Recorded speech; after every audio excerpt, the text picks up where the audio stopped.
Hello students. आज आपण पुढे बघूयात. शेवटचा भाग आहे, थोडासाच बाकी आहे. The call of the soil. तर पेज नंबर 30वरचा लास्ट पॅरेग्राफ असते बघा. जसं आपण बघितलं की रायटरला काय शोधायचं आहे, तर काजबाई नावाचा गावरान जो म्हणतो आपण त्याला, गावरान, गावठी आपल्या भाषेमध्ये, तांदूळ जो आहे त्याचं बियाणं बघायचं आहे आपल्याला. त्यांना शोधायचं आहे. ते कुठे मिळतच नाही आहे, कारण सगळे आदिवासीसुद्धा, आपले आदिवासी बांधव, शेतकरी, इथल्या भागातले, स्थानिक भागातले सगळे, डहाणू तलासरी भागातले हायब्रिड तांदूळचाच वापर करतात शेतामध्ये, तोच पिकवतात. त्याच्यामुळे त्याला जेव्हा काजबाई नावाच्या तांदळाचा गावरान बियाणं शोधायचं होतं, ते मात्र त्याला कुठे मिळालं नाही. सो देहू हांडाकडून एक माहिती मात्र मिळाली की आसावरी गावाजवळ कुठेतरी पायथ्याशी एक पाडा आहे, त्या पाड्यामध्ये तुम्हाला मिळू शकतं. हे त्यांना माहिती मिळाल्यावर ते आसावरी गावात गेले. इथून वाचते मी, लक्ष द्या, page number 30. In Asavari village we ask the sarpanch to help us as we were not very fluent with the local dialect. He sent his assistant Jivan with us into the hills. After a half-hour walk through thick vegetation, crossing numerous streams and ditches, and scrambling over rocks and gravel, we reached the sleepy hamlet of Boripada. There were just two ramshackle houses in front of us, and we wondered if this was the right place. A wrinkled old woman sitting before one of the houses looked at us with curiosity. So Boripada नावाच्या पाड्यावर ते पोचले, जिथे त्यांना सांगितलं गेलं होतं की इथे तुम्हाला कसबाईचं बियाणं मिळेल. तर अगदी मोडकळीस आलेली घरं होती. रॅमशॅकल म्हणजे मोडकळीस आलेली घरं होती, 2. आणि खरंच त्यांना आश्चर्य वाटलं. वंडर्ड म्हणजे वंडर्ड बघा, वॉन्डर्ड स्पेलिंग WONDER, वंडर म्हणजे आश्चर्य वाटणे, आणि WANDR वंडर म्हणजे वॉन्डर म्हणजे भटकणे. WANDR वॉन्डर म्हणजे भटकणे. WONDR वंडर म्हणजे काय, आश्चर्यचकित होणे. त्यांना आश्चर्य वाटलं की खरंच इथे मिळेल का, आपल्याला जागा बरोबर आहे का, आपण बरोबर आलो का. अ व्रिंकल्ड ओल्ड वुमन, व्रिंकल म्हणजे सुरकुतलेली, अगदी पूर्ण अंगभर सुरकुत्या असलेली एक म्हातारी बाई. A wrinkled old woman sitting before one of the houses looked at us with curiosity म्हणजे उत्सुकतेने ती म्हातारी आमच्याकडे बघत होती. एकदम सुरकुत्या असलेली, एकदम खूप म्हातारी वय असलेली, खूप वयोवृद्ध अशी स्त्री बघत होती आमच्याकडे. As we approached her, approach म्हणजे जवळ जाणे. जसं आम्ही तिच्या जवळ गेलो, we signal to Jeevan to ask the crucial question. आम्ही जीवनला सिग्नल म्हणजे काय, इशारा केला. सिग्नल केला म्हणजे इशारा केला की क्रुशियल म्हणजे तो महत्त्वाचा प्रश्न, ज्याच्यासाठी ते आलेत तिथे बोरीपाड्याला. क्रुशियल म्हणजे महत्त्वाचा प्रश्न विचारायला सांगितलं जीवनला, आजीला. She muttered in reply and we looked at Jeevan for a quick interpretation. Jeevan बोलला, आणि शी मटर्ड म्हणजे तोंडातल्या तोंडात कुजबुजणे, काहीतरी कुजबुजली. इन रिप्लाय म्हणजे तिने उत्तर दिलं, आणि आम्ही जीवनकडे बघितलं की ती काय बोलली, काही कळालं नाही, म्हणून जीवन फॉर अ क्विक इंटरप्रिटेशन म्हणजे अर्थ, ती काय बोलली याचा अर्थ ऐकण्यासाठी आम्ही जीवनकडे बघितलं. He broke into a smile, आणि तो हसला. जीवन त्यांच्याकडे बघून हसला. And inform us that she did have the rice and wanted to know who we were and why we wanted it. So तिने सांगितलं की हो, माझ्याकडे थोडा आहे तांदूळ, थोडा भात, थोडा तांदूळ आहे काजबाईचा. पण ती म्हणते की शी वॉन्टेड टू नो म्हणजे तिला जाणून घ्यायचं आहे की ते कोण आहेत, आणि त्यांना तो का हवा आहे, तो तांदूळ का हवा आहे. It was a difficult task to keep a straight face and I had to control a strong desire to hug हर.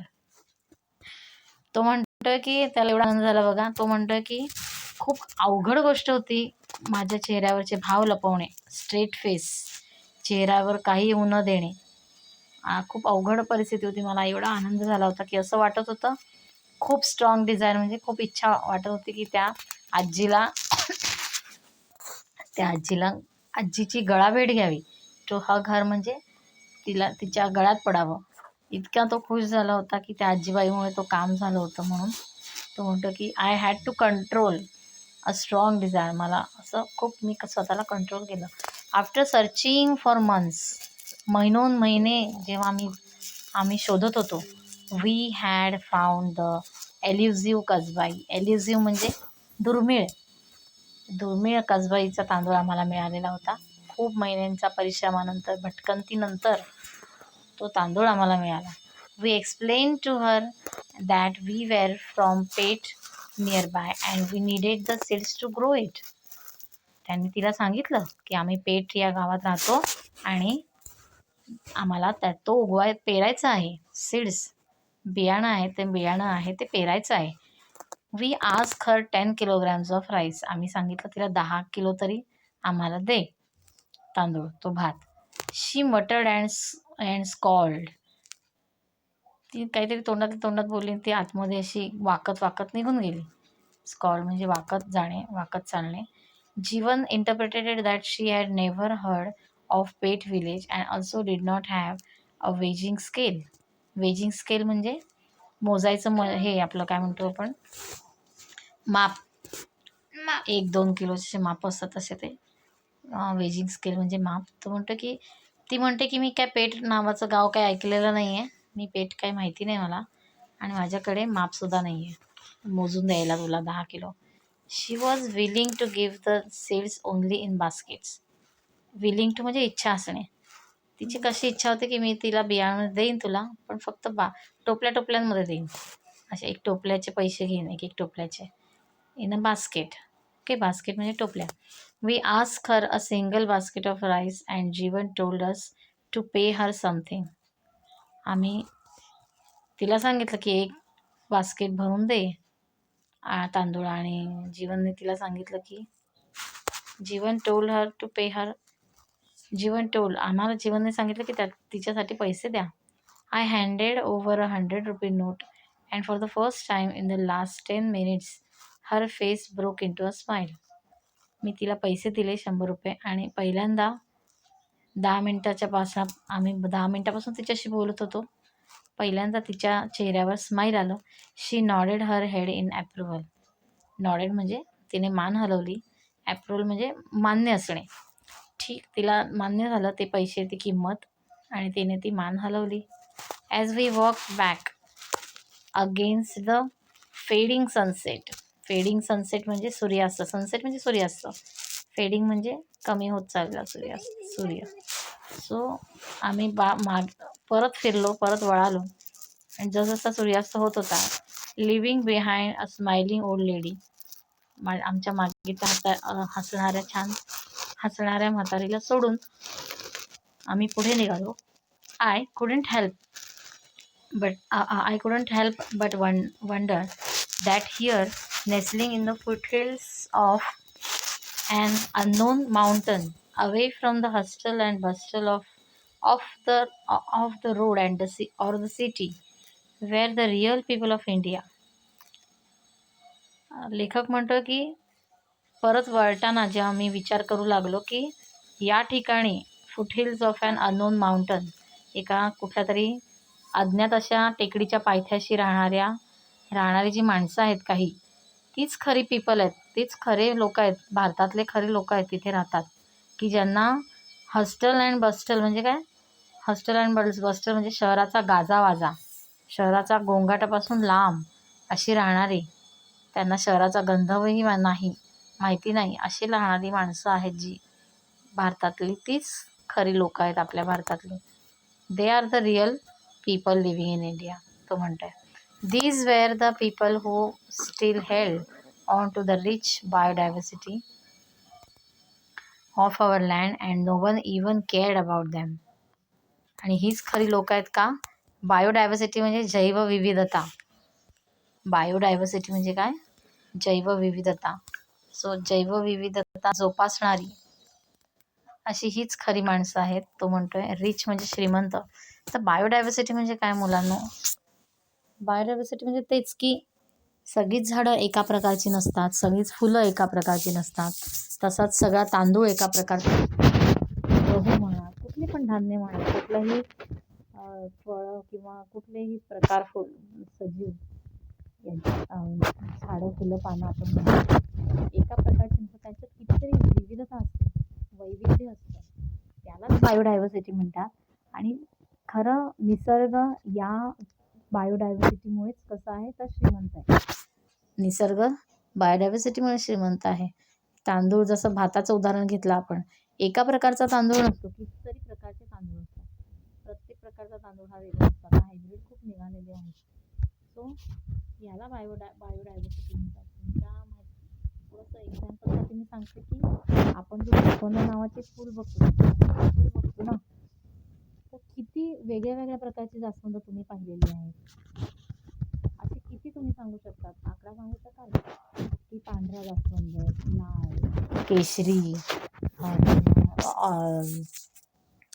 एखादा अजून वेगळ्या प्रकारच्या शेडमधला गुलाबी, लहान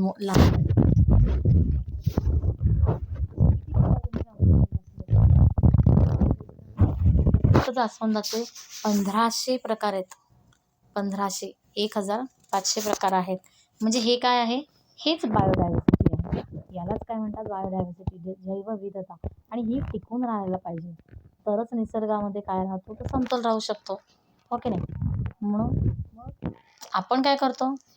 आता जसं इथे उदाहरण दिलं काजबाई तांदळाचं, की त्या काजबाई तांदळाचं बी शोधायला त्यांना किती हिंडावं लागलं. का? तो कोणी पिकवतच नाही. आता तो भात, तो तांदूळच कोणी पिकवत नाही. आणि जे खरे थोडंफार पिकवतात ते कुठेतरी दूर, कुठेतरी शहरात राहतात. आणि तेच खरे माणसं आहेत की जे या अशा प्रकारच्या बायोडायव्हर्सिटीचं जतन करतात. ओके, जतन करतात, रक्षा करतात, ते वापरतात सुद्धा. सो हे महत्त्वाचं आहे. हे सगळ्यात जास्त महत्त्वाचं आहे की आपल्या लोकांना कळत नाही. ओके, की हायब्रिडपेक्षाही गावरान जे बियाणं असतात, सीड्स असतात, ते महत्त्वाचे. सो त्याला खूप आश्चर्य वाटते आणि त्याला खूप आनंद वाटला, समाधान वाटलं आणि अभिमान वाटला अशा लोकांचं की जे अशा प्रकारचं जतन करतात. They had never heard of hybrids. या लोकांना हायब्रिड म्हणजे काय माहितीच नाही. जे लोक आजसुद्धा कसबाई तांदूळ खातात, कुठेतरी आतमध्ये राहतात, लांब दुर्मिळ जागेमध्ये, दुर्गम जागेत, जिथे कोणी जात नाही, पोहोचू शकत नाही. दे हॅड नेव्हर हर्ड. त्या लोकांनी कधी ऐकलं नाही. नेव्हर हर्ड म्हणजे कधी ऐकलं नाही. कशाबद्दल? हायब्रिडबद्दल, फर्टिलायझर्सबद्दल, खतांबद्दल, ऑर पेस्टिसाइड्स किंवा कीटकनाशकांबद्दल त्यांना काही माहिती नाही. ते आपलं पारंपरिक पद्धतीने भात आजसुद्धा पिकवतात काजबाईचा. जो काजबाई त्यांना अतिशय स्ट्रॉंग राहायला शिकवतो, अतिशय चांगलं पोषक द्रव्य देतो शरीरासाठी, असा भात पिकवतात ते आजसुद्धा. काही न वापरता, खतं न वापरता आणि कीटकनाशकही न वापरता. They just grew their rice and ate what they got. ते फक्त त्यांचा भात पिकवतात आणि ते खातात जे मिळतं त्यांना ते. The old lady we met had probably never left Boripada. ज्या म्हातारे बाईला आम्ही भेटलो ना, तिने कधीच बहुतेक बोरीपाडा सोडून ती कुठे गेलीच नव्हती. Her world was unspoiled by progress. तिचं जे जग होतं ते कसं होतं? अनस्पॉइल्ड म्हणजे खराब न झालेलं. अनस्पॉइल्ड म्हणजे खराब न झालेलं असं होतं. कशामुळे खराब न झालेलं? प्रगतीमुळे, प्रगतीमुळे खराब न झालेलं होतं. म्हणून ती पारंपरिक पद्धतीने आजसुद्धा जगत होती. त्याच पद्धतीने तांदूळ पिकवत होती, भात पिकवून खात होती. And for once I was grateful for that. आणि म्हणून तेवढ्यासाठी मी कसा होतो? खूप कृतज्ञ. माझ्या मनात कृतज्ञता दाटून आली. ग्रेटफुल म्हणजे कृतज्ञ. म्हणून मी कृतज्ञ होतो की अनस्पॉइल्ड, की तिचं जग आजसुद्धा खराब झालेलं नव्हतं. आज जे आपण प्रगती म्हणतो, प्रगतीच्या नावाखाली जो निसर्गाचा ऱ्हास चालू आहे, विध्वंस चालू आहे, त्याच्यामुळे जग आज खराब होत आहे, म्हणजे प्रदूषण म्हणा किंवा इतर गोष्टी म्हणा. पण अशा काही जागा आहेत, अशा काही ठिकाणं आहेत भारतामध्ये आजसुद्धा, की जिथे त्यांचं जग आहे तसंच आहे, पारंपरिक पद्धतीने ते जगत आहेत. आणि असे लोकांसाठीच आपण कृतज्ञ राहायला पाहिजे कायम, चांगलं वाटलं पाहिजे, रिस्पेक्ट दिला पाहिजे आपण अशा लोकांना. सो अशा प्रकारे धडा संपलेला आहे आपला. पुढच्या ज्या ॲक्टिव्हिटीज आहेत ब्रेनस्टॉर्मिंग, त्या मी तुम्हाला लिहून देईन उद्या. सो आज तुम्ही हा पूर्ण धडा एकदा वाचून काढा, म्हणजे तुम्हाला कळेल. आज मी ते थांबते. थँक्यू.